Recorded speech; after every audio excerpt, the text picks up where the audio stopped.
Myself, my name is Travis. I'm a guide here at the State Indian Museum in downtown Sacramento. And I appreciate you joining us today. We're going to talk about all about acorns. Yes, thank you. Thank you for your patience and your persistence to find me here this morning. But we're going to talk all about acorns, how the native tribes of California for hundreds and thousands of years, generation after generation, have turned the raw acorn into a very healthy, nutritious, and wonderful food. A food that we know is incredibly abundant in our state. And there are good reasons for that we're going to talk about. Now, today's interesting. I normally wouldn't be inside to start my program. Now, the reason I'm inside is because we've got quite the storm outside.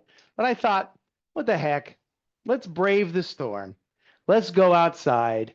And if I become, I'm not even going to take an umbrella with me because I might become Mary Poppins and float away. We're not going to do that. But we're going to go outside and I'm going to show you around a little bit right outside our museum because there's some important things out there I'd like to turn your attention to.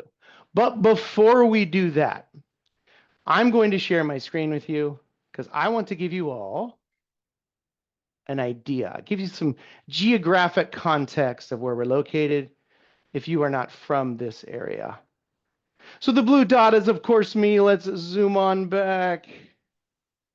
There we go. And now let's head on in. Right in the middle of the Central Valley is, of course, the capital of California, Sacramento. And if we head on right down, we are kind of right in the middle of everything in an area called Midtown. That big rectangle right there is our property. We're right next to Sutter's Fort, which played a huge role in California history. And then right up here, that is us, the State Indian Museum. The blue dot is, of course, me. Now, if we back up just a little bit, to our west, 1 mile, we've got the state capitol, of course. And then just west of that along the water is Old Sacramento, or as we call it, historic Sacramento. Okay. All right. There we go. Okay. You still with me? All right. So what we're going to do is we're going to go outside. So I'm going to put you down because I need both hands to get this big door open. Okay. And we actually, it looks like we have a bit of a break in the weather, which is great. It's going to be a little wet, but that's okay. So here we are outside the State Indian Museum. We are actually celebrating our 85th anniversary this year. It was built in 1940. Now, the outside of our building looks almost exactly like it did in 1940, while the inside has changed quite a bit. Now, we exist as a museum to celebrate the continuing native cultures of California. We exist to say that the tribes of California are not just a thing of the past, but they're very much thriving today, and we want to celebrate that. We want to explore that. We want to learn from all the native culture that has been in California for time immemorial. Now, time immemorial is kind of a fancy term. It means further back than all the history goes, further back than the memories go. Basically, the easy way to say that is all time. Now, just as there are people who have lived in California for all time, there's, of course, animals and plants that have also lived here. And I want to point out a few plants that we have been intentionally planted here. And they're examples of plants that have been in California forever and that have been used by tribes. Sorry, I don't want to give you motion sickness. Have been used by tribes for hundreds and thousands of years. So let me go ahead and turn you around. This first plant right here is the redbud shrub or redbud tree. And it is used by tribes like the Maidu and the Miwok. It's prized in basket weaving. The branches, these twigs here, are used, and they're prized also because of their hue. They have a brown, orange, reddish hue to them that is great in decorative basket weaving. Our second native plant of California we're going to talk about is right here. It's called the elderberry bush. Now, some of you may have eaten elderberry before. It is delicious, and it's been used by tribes for a long time as a food, as a medicine, so to treat things like the cough or the cold. And also, what I love about this is it's called the musical plant. So you see these real thick branches here? These are used to make flutes and whistles and percussion instruments. something called an elderberry clapstick or clapper stick. And I'm going to show you that in just a little bit. Boy, let me tell you what, folks. I am getting a wet out here. Can you tell? All right. And let's turn around here. This is the Tule reed right here. This is used by many tribes for many different reasons. It's spelled Tule. Now, the Ohlone and the Miwok tribes use Tule actually to construct boats. So it looked like kind of a modern day kayak. But Tule reed is also used in basket making and making mats, constructing hats. I honestly did not mean to rhyme there, but I did. So those are examples. You've got the redbud, the elderberry, and the Tule. Those are three native plants of California. But it's time, alas, for us to go inside, into the warmth, into the dry. And if you will, I know this is maybe not the most exciting part of this presentation, but you get to see me close the doors.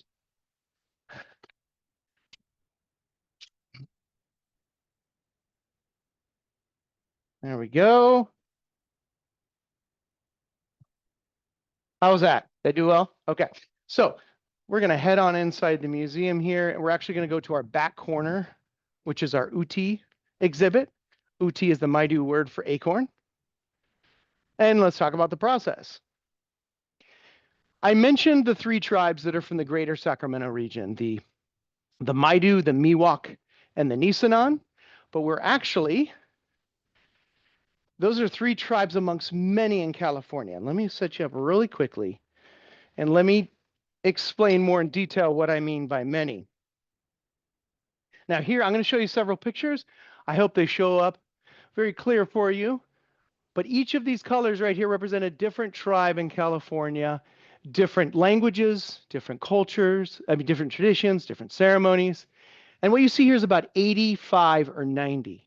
But it's believed that pre-contact, so before the first European explorers came into California, that there were over 300 tribes in California and over 300,000 people.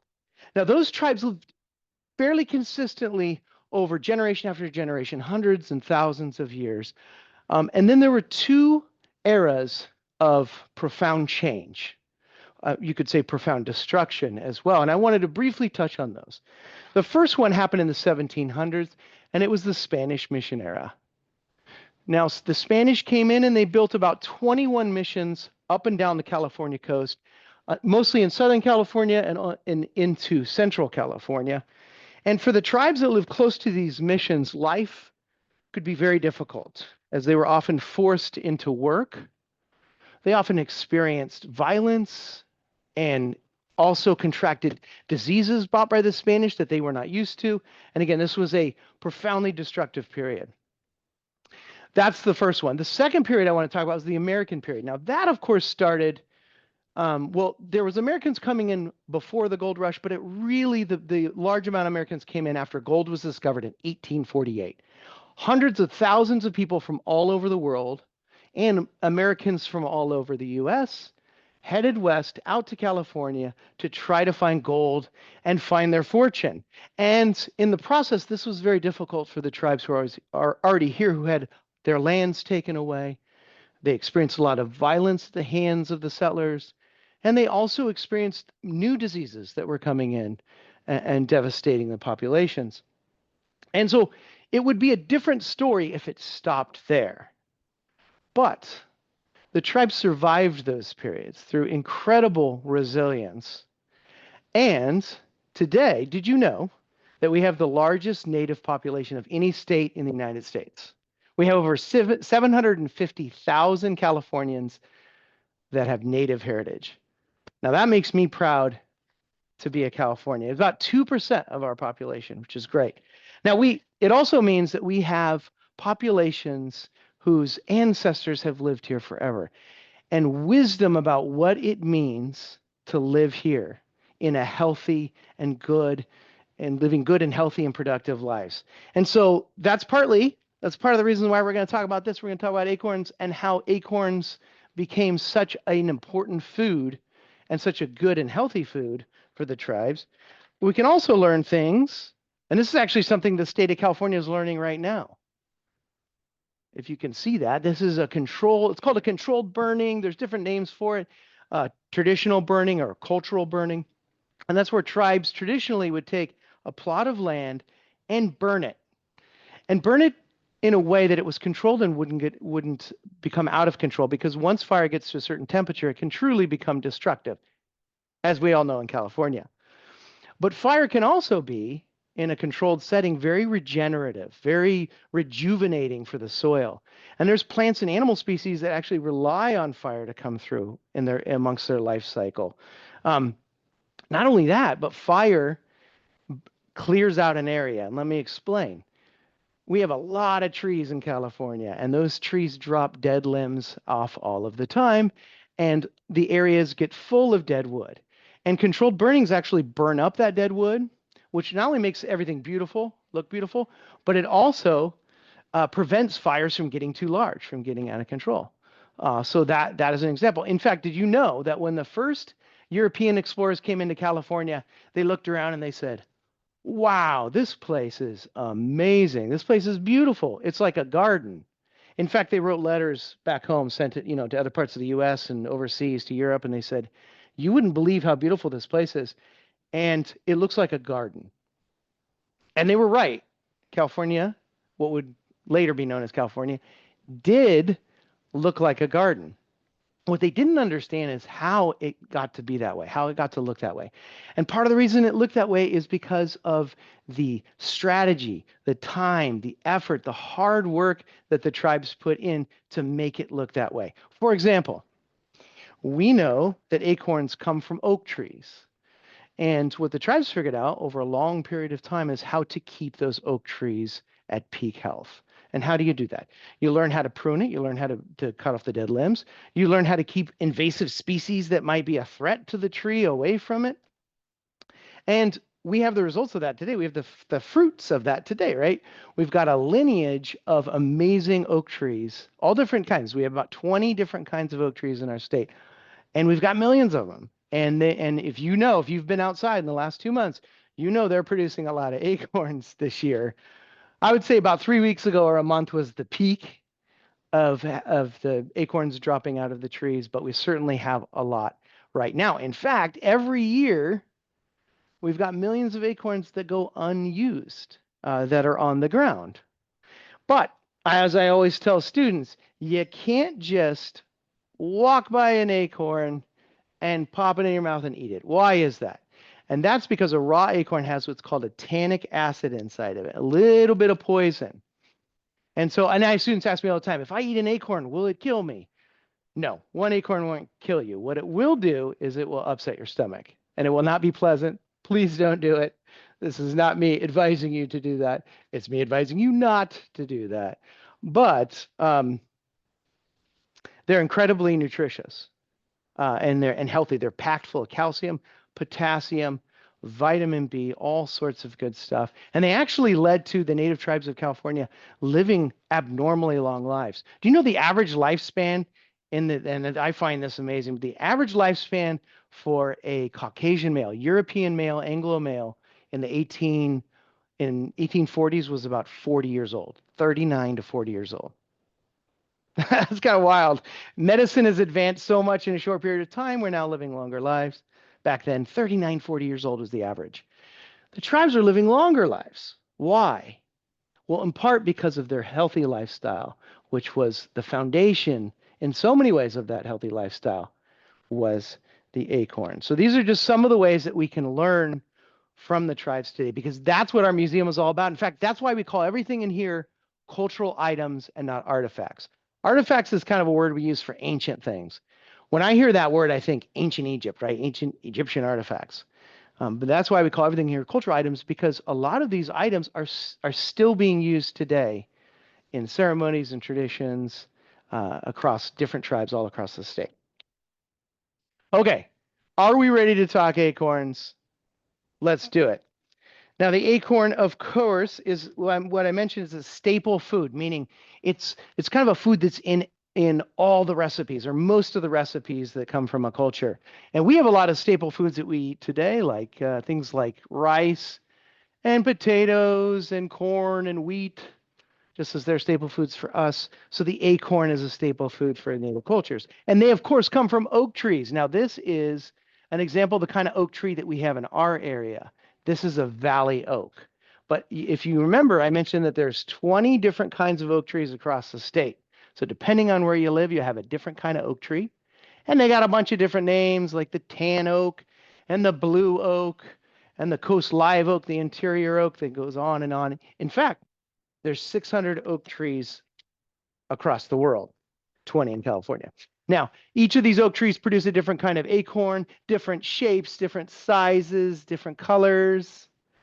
And I have a couple examples here. This would be an example of an acorn that comes from a tan oak. I hope you can see that well.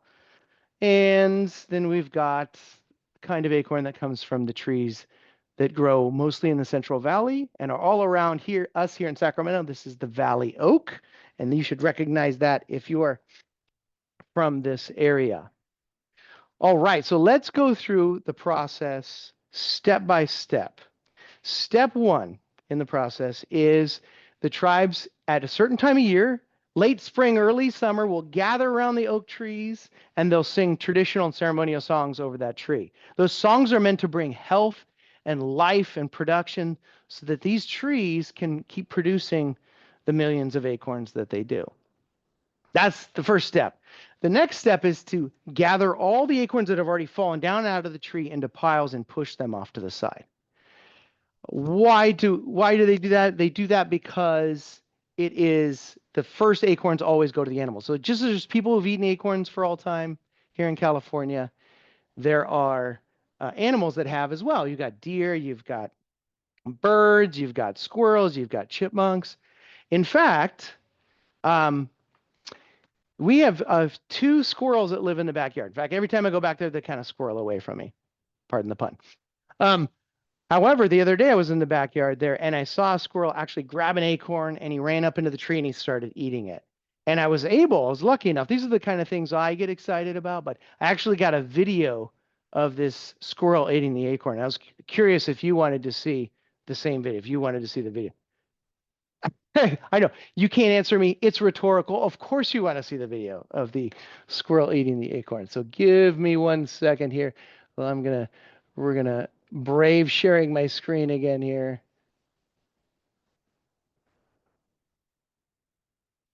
Now, it may be hard to see. I've kind of got, let me see if I can tip you here. Now you can see as he's eating the acorn, you can see little pieces falling off there. You see there's another little piece. And what that is the outer shell of the acorn. All right, we're back, folks. I know. Quite exciting. Not only have you been able to see a squirrel eating an acorn today, you also got to see me close the doors. But we are building an excitement here. So the first acorns go to all of the animals. And then the next step is for the young people of the village to climb up into the tree on different limbs, and everyone shakes it at the same time. And this, of course, makes thousands of acorns rain out of the sky and onto the ground. And then everyone climbs down and starts collecting the acorns. Now, they use baskets to do this. These are some examples of some collecting baskets here. And I actually have another picture here. I love these black and white pictures because these pictures were taken in 1930 from Yosemite. So these pictures are almost 100 years old. And you can see she's got a big collecting basket in the back there. One quick note about baskets, because I would be remiss if I didn't mention this, but California, especially Northern California tribes are famous all over the world for their basket making ability. There's skill in weaving these so tight that the cooking baskets actually retain water without having a single drop come out of the bottom, which I think is incredible. And then you see they all have these designs on the outside. Not 2 designs are the same, but each design belongs to a family. So if you were from the village where this basket was from and you saw it, you would look at the design and you would know precisely what family this basket belonged to. And so we have many baskets here displayed because these are really seen as sacred items amongst the native tribes, and they're made with much care and love. It can take weeks, months, years even to make baskets.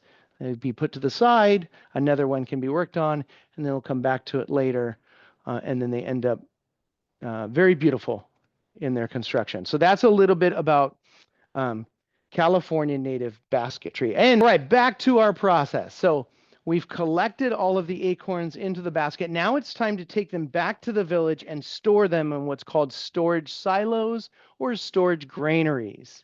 And they look like this. There's another picture. And what they are, they're logs that are put into the ground and then wrapped with tule reeds like the ones we saw out there. And then there's a top put on the top, because the whole point in having the acorns in the silos is to keep them there, store them, and dry them out, because they all have a little bit of moisture, a little bit of water that is in them when they first come out of the tree. And so that is the process. Now I'm going to show you another picture here, and this is my favorite picture that I show in this presentation, because there was an American explorer. His name was Henry B. Brown, and he originally was born in Massachusetts in 1816. And then in 1851, he made his way out to California, and he was a talented artist. And he made a number of sketches of his journey. And this one I especially love. This is a Maidu village along the Sacramento River from back in 1852. And it's just a wonderful little snapshot into the daily life of the Maidu here in this region. But what I especially love about this picture is that if you zoom in at the back, there are acorn storage silos. So there you go. We're talking about it. And here's a sketch of one from a village in this area from 1852. And he also, let me just show you while we're here, but he also made all sorts of drawings. And here is an example of an acorn silo featured in a picture from the Patwin village, a Patwin village. So there you go. There's some real life examples.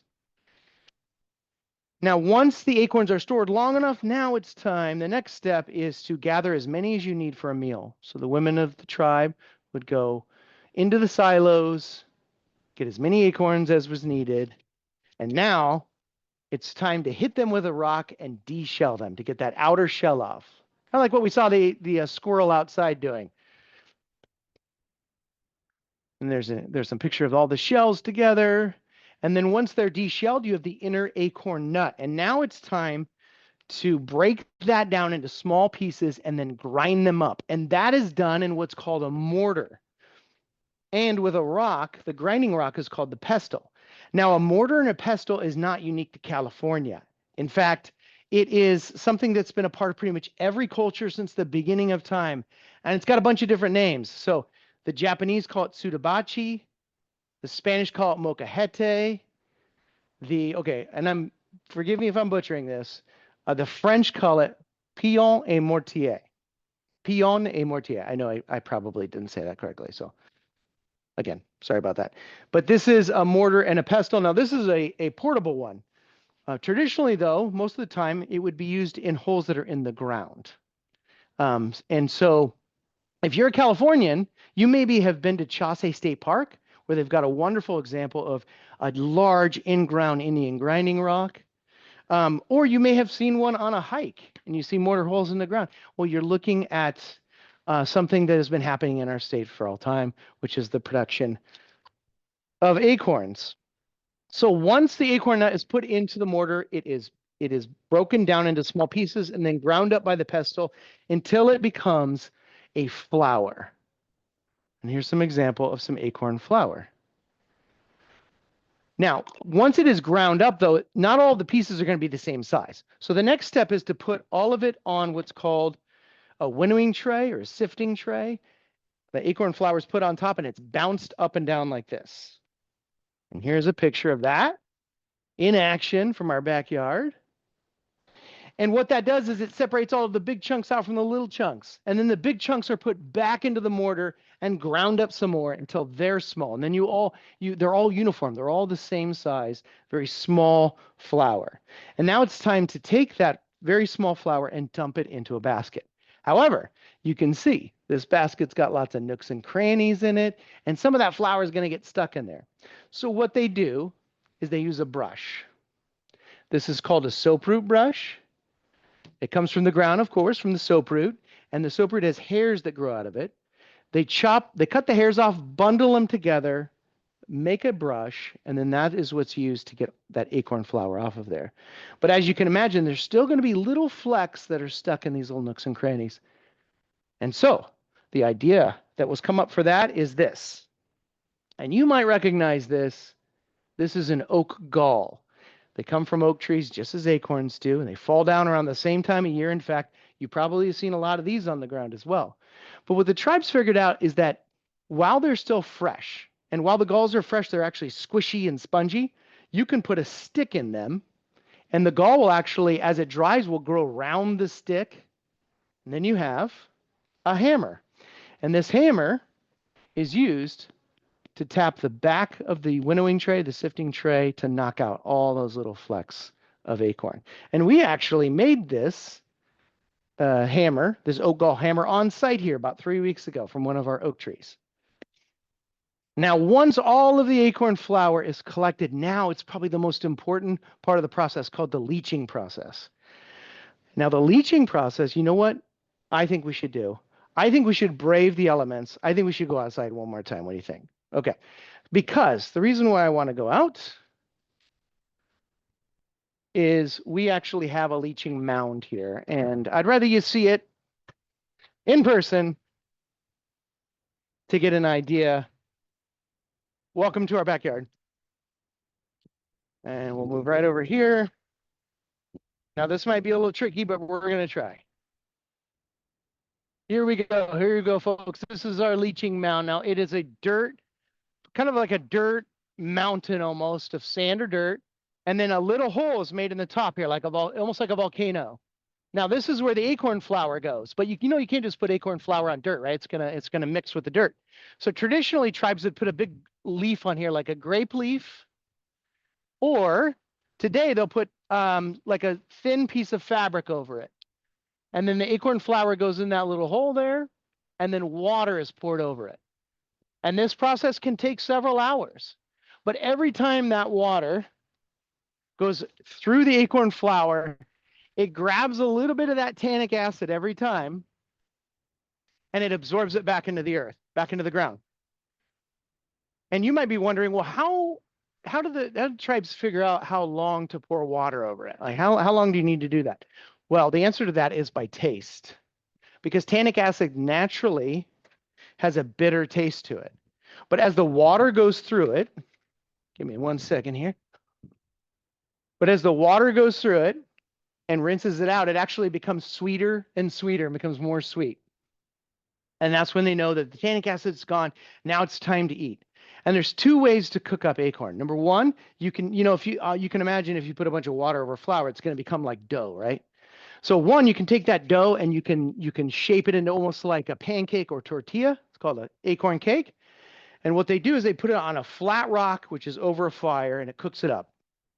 That's one way. The second way would be to put it into a bowl, add water, and then heat up the bowl till it gets to a boil, and then cook it almost like oatmeal would be cooked. But you may be thinking, hey, wait a second, Travis, you can't put this basket over an open flame.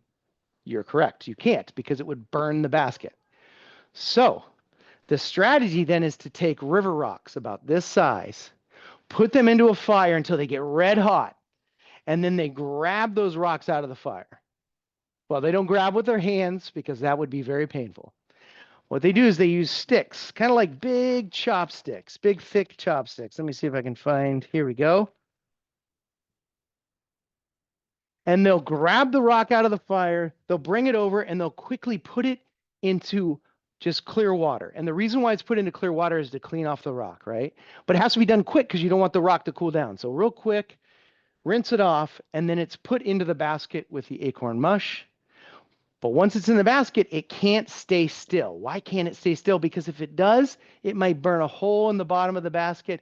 You lose all your acorn mush, and you lose your basket. So what they do for that is they've got what are called stirring sticks or stirring paddles. that keep that rock moving inside the basket so that it doesn't have a chance to burn a hole in it. And just like when we were talking about acorns and squirrels and all that, and I showed you the video, I actually have a video of this process. So let me share my screen with you so you get an idea of exactly what that looks like. Okay, here we go. So the sticks are used to grab the rock. It's red hot. It's rinsed off. You can see all the steam coming off, kind of fun. And then it is dropped into the bowl with the acorn mush. And then the stirring paddle and stirring stick are used to keep that rock moving. Let's try that one more time. Hot rock is taken from the fire. It is rinsed off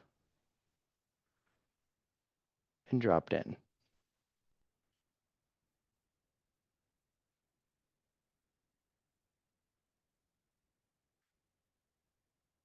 All right, there you go, folks. And so then now you've got acorn soup, it's called sometimes, or acorn mush. And you might think, it's got to be pretty plain, I think, maybe if, and you might be right, especially if you haven't had an acorn if you haven't had it before and then you taste it, you might think it's a little plain. What the tribes often have done is add something with flavor to it.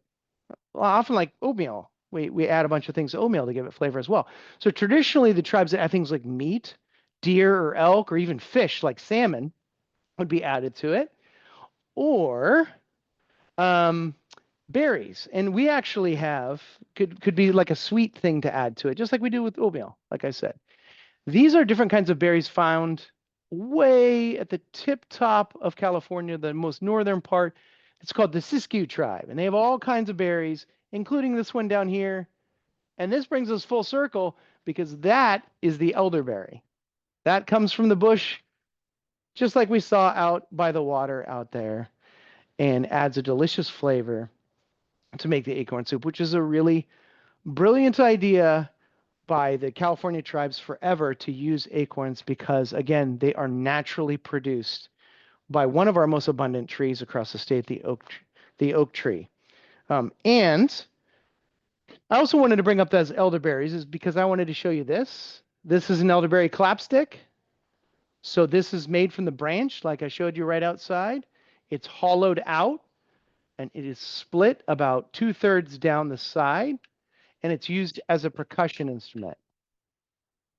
I don't know if you can hear that. Oftentimes, when I'm talking to classes, they say, I can't hear that, but it is. It makes a wonderful sound, and it is a percussion instrument, much like a drum. And so that brings us kind of full circle because that's the very first step in the acorn process of singing songs over the trees to bring them health and life. So there you go, folks. That is the process from start to finish of taking a raw acorn and making it into a food. My prediction, sometime soon, I think acorns are going to become incredibly popular in our state once again. Now, it is a bit the process is labor intensive. You can find acorn flowers at certain health food stores, and it can be on a little bit more on the pricey side, but it is so healthy for you, and we have so much of it in our state that I think at some point, again, it's going to become very popular. And that would be a very smart thing for us to do. That would be a way for us to learn from the tribes who have lived here in California forever of how best to live on this land. With that, folks, I hope you enjoyed, and I hope to see you sometime down the road. Have a great day.